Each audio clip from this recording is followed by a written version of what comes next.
Hey Cancer, Divine Masculine. This is for those of you that are a sun sign, moon sign, rising sign, or Venus sign Cancer, and predominantly masculine, divine masculine energy. Doesn't matter what your gender is. Or you could be watching because your divine masculine is a Cancer sign. It is a general reading. Take what resonates, leave the rest. This is in regards to the full moon in Aries, and if it's helped you in any way, please like, share, comment, and or subscribe. All right, so let's see what energy was brought in from the new moon over the past 2 weeks. What energy was brought in from the new moon over the last 2 weeks for those of you Cancer Divine Masculines? Soul journey. Okay, so some of you have been on a bit of a soul journey here. I don't know, this could be astral travel. Whenever I see this, I think astral travel.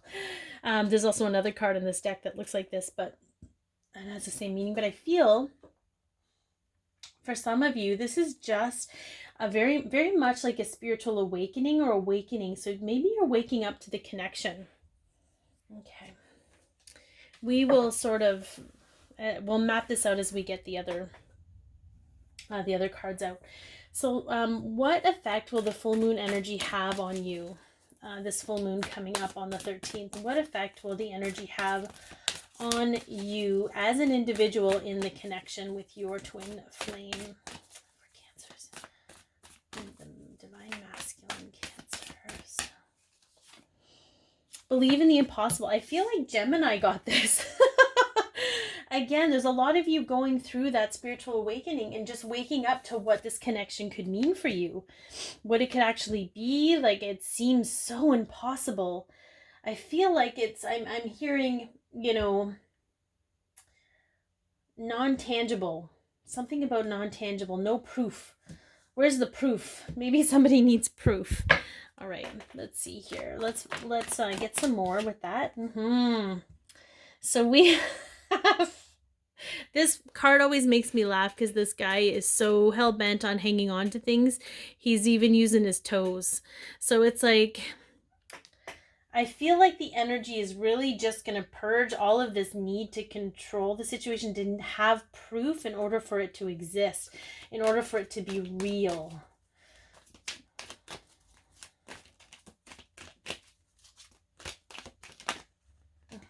Okay, we'll take these two.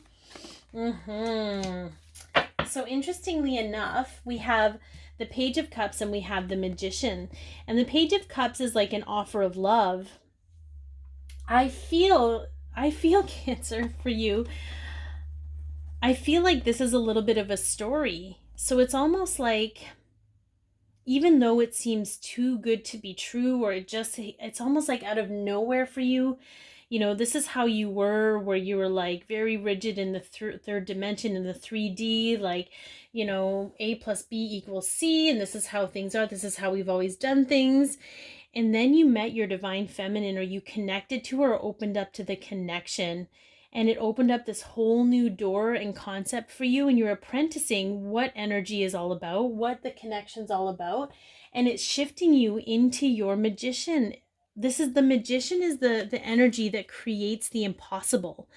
So it creates this, space of just being able to manifest your own reality.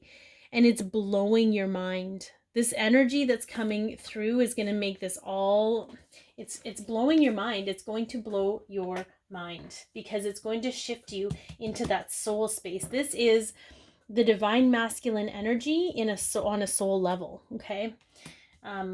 Understanding the energy of stuff. I just think that's really cool. All right, because we're in, because we are in the full moon in Aries, and it's all about authenticity and stepping into your authentic power and self-empowerment, we're going to look at how you can be more authentic in your life, Cancer. How can you be more authentic in your life? Oh, that's too many. Well, we'll take two. Apparently those two really needed to be out because I tried to shuffle them back in and they just went out a different way. The 10 of Ariel and the 2 of Michael. Okay, it'll all be better if you just make a decision, over analyzing a problem, finding a compromise, and there's so much to be grateful for. Financial success and the promise of retirement, a rich and rewarding family life. So this is like the 10 of Pentacles, and this is the 2 of Swords. So I feel you can be more authentic in your life, Cancer, when you make your decisions from a place of, it's a heart space place, but it's also a place of compromise and truth. So if you're making decisions right now based on other people's version of the truth, or what's true for them, but it may not be true for you, it's going to cause conflict. It's not being authentic to your truth and your purpose. And it's also not serving your legacy. And I also feel that it's keeping you out of this space of being grateful for where you're at and what you're learning.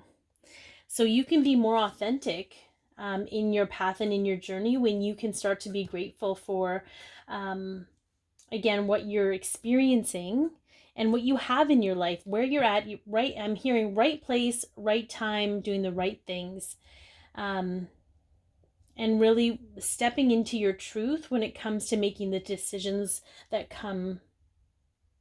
you have to make in your life. And whoever that's in regards to, you'll know. Okay, so let's see what karmic cycles are being released. What karmic cycles are being released for Cancer divine masculines in a twin flame connection?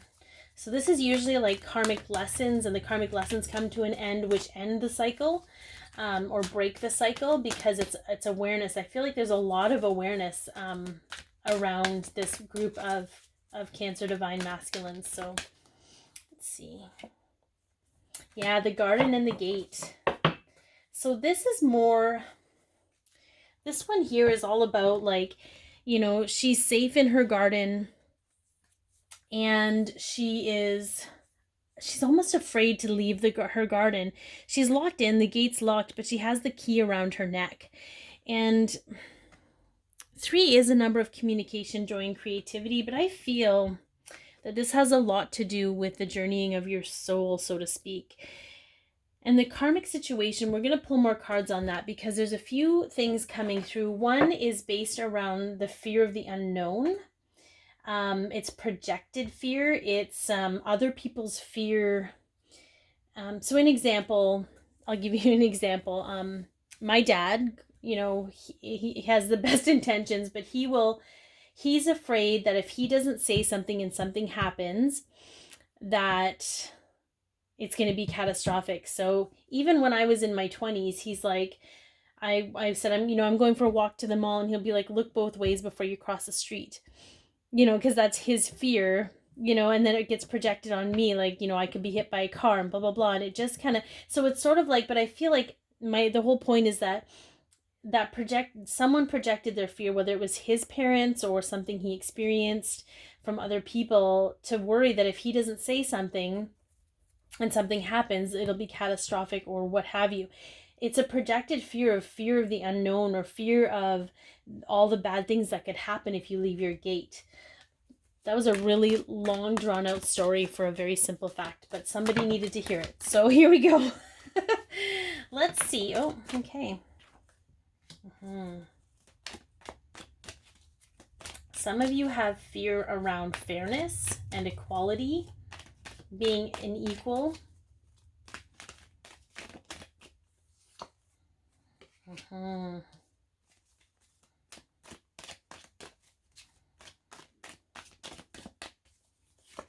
Okay. So this actually makes a lot of sense to me. What I'm getting from this is if you venture out beyond what you know and what you're rigid about, and what it's almost like it is the Cancer energy to sort of build this fortress, of home around yourself. And I feel that there's a fear around stepping out beyond that fortress. But I feel like the cycle's ending because it's exhausting for you to continue to have that fortress around yourself. And it's about not seeing your value, and that whatever karmic relationship, it could have been with friends, mentorship, parents, family, that made you feel that you didn't have an equal seat at the table, or that there was if there was fear beyond the things that you could control, is being released so that you can step into this soul journey and whatever this beautiful thing is with the connection of your divine feminine. The Hermit showing up here tells me that you've been doing a lot of work on yourself internally, whether it's been meditation or just journaling. Some of you might be journaling. Whatever it is, whatever method you use, you've been doing a lot of self-reflection. And it's really helping you understand that when you leave this gate, you are actually in control of how you react to things and how things go because of that. Like, to know that you can handle whatever comes to you, and that's allowing you to close out that cycle so that you can be free of the fear that sits around that. Okay. So let's see. How can you embrace your inner divine feminine? So masculines, this isn't about being more girly. That is an old social consciousness template that we don't need to worry about. This is about how you can nurture yourself and love yourself and care for yourself. That is intrinsically, a divine feminine energy. And we have both divine feminine and divine masculine within us. We just have one that's generally more predominant than others. Some are very much masculine and a little bit feminine. Some are more balanced. There's a little androgyny there. And it doesn't matter what your gender is. It's whatever energy you happen to identify with more. So we'll just see if we have anything that talks about how you can allow and embrace the divine feminine energy in you to balance yourself out a little bit. Okay, because there's that nurturing, loving, self-love, self-caring, caring for others,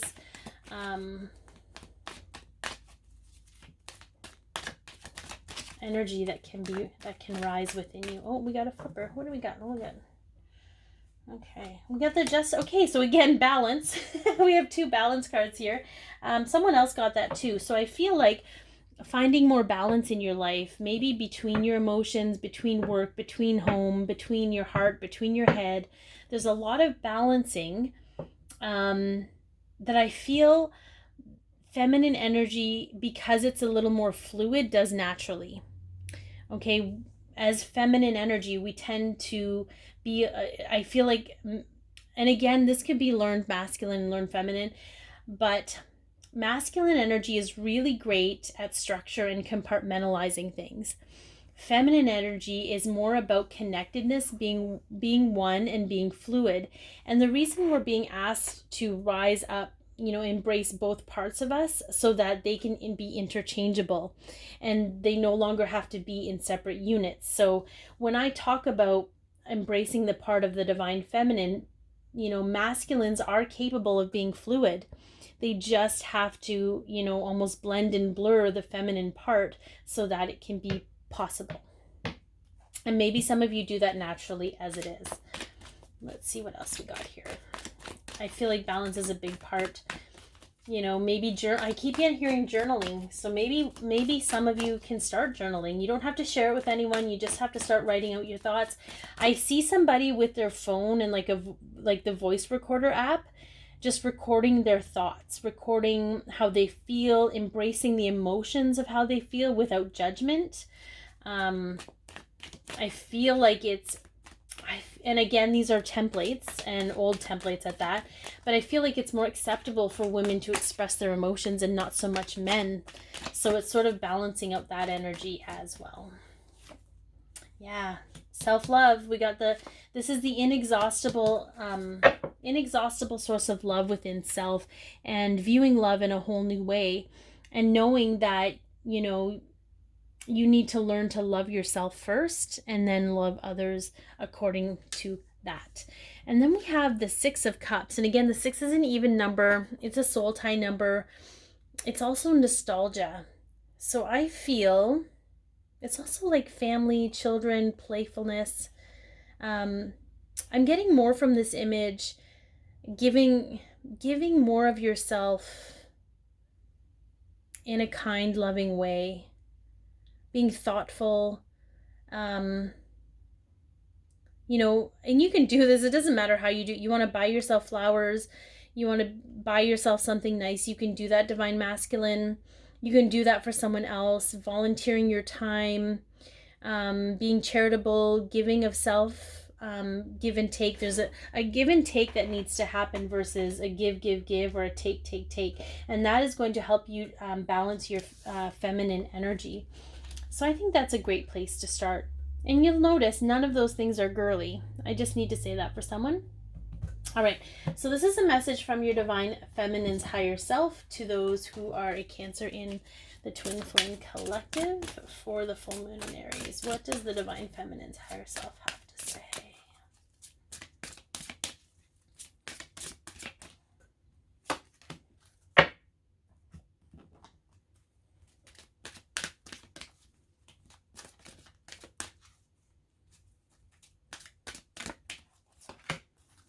We have, keep an open mind. Your soulmate may differ from the usual type, and expectations and gratitude.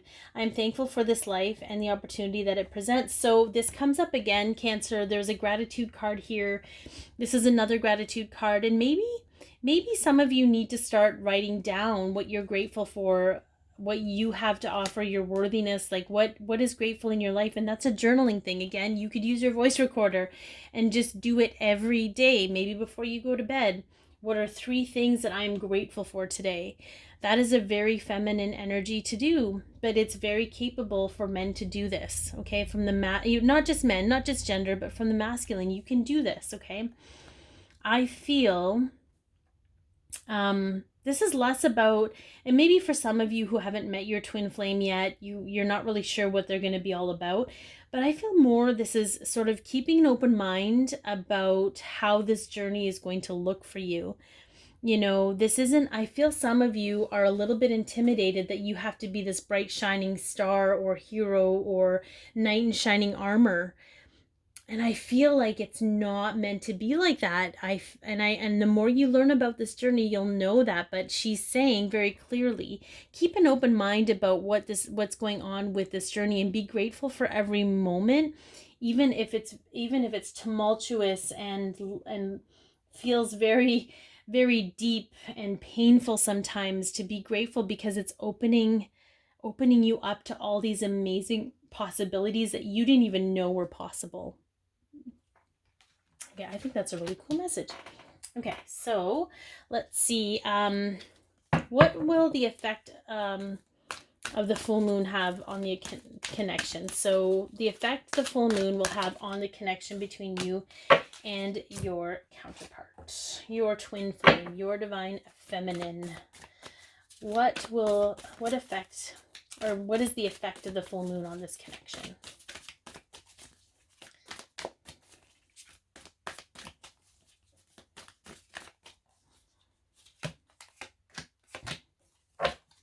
Okay. I love it. Woo woo. Okay, so this is sort of like, you know, we own the other team. Okay, this is a celebration. This is a victory. This is the energy behind that. Okay. Yeah. So again, we have the moon. We have the Knight of Cups, which is an offer of love and community. And I feel like this is just seeing love for the first time and what it really looks like really seeing and feeling what it looks like. And then we have the King of Cups. This is all very beautiful emotional energy. Okay. This is being in flow. This is nurturing the emotional side of things. And this is happening between the two of you. You know, there's a woot and a woot. Okay. But this is also a 7, which is a card of spiritual knowledge. The moon is generally about unknown things. So I'm hearing again, Cancer, that things are not going to look how you think they're going to look. They're going to be even more beautiful than you could ever imagine. And it's going to open up this possibility like, holy crap, this is real. And it's so much better than I ever thought it could be. And that is just going to open you up to all these other possibilities of abundance. So it's going to be an awesome full moon for you. Be your peace, love yourself, share your light, and have a great day.